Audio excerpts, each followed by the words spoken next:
একটি ছোট ছাগলছানা যখন এক পুকুর থেকে জল খেতে যাচ্ছিল, ঠিক তখনই সেখানে একটি হরিণ এসে তাকে বাধা দেয়। হরিণটি তাকে সেখান থেকে জল খেতে না দিয়ে নিজের সাথে অন্য জায়গায় নিয়ে যায়। এই পুরো ঘটনাটি একটি শিয়াল আড়াল থেকে দেখছিল। শিয়ালটি দ্রুত ছাগলটির মায়ের কাছে গিয়ে মিথ্যে করে বলে যে একটি হরিণ তার বাচ্চাকে ছিনিয়ে নিয়ে গেছে। খবরটি শুনে মা ছাগলটি ভীষণ ভয় পেয়ে যায় এবং তার বন্ধু বনের রাজা সিংহের কাছে সাহায্য চায়। সিংহ তখনই হরিণের খোঁজে বেরিয়ে পড়ে। সিংহ যখন অন্য একটি পুকুরের কাছে পৌঁছায়, সে দেখে হরিণটি খুব যত্ন করে ছাগলছানাটিকে জল খাওয়াচ্ছে।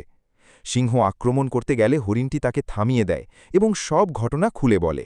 হরিণটি জানায় আগের পুকুরটিতে একটি মরা সাপ পড়েছিল, যা একটি শিকারী পাখি তুলে নিয়ে গিয়েছিল। কিন্তু সাপের কারণে পুকুরের জল বিষাক্ত হয়ে থাকতে পারত, যা খেলে ছাগলছানাটি মারা যেত। তাই হরিণটি তাকে নিরাপদ ও পরিষ্কার জল খাওয়াতে এখানে নিয়ে এসেছে। সিংহ সত্যটা বুঝতে পারে এবং ছাগলছানাকে তার মায়ের কাছে ফিরিয়ে নিয়ে যায়।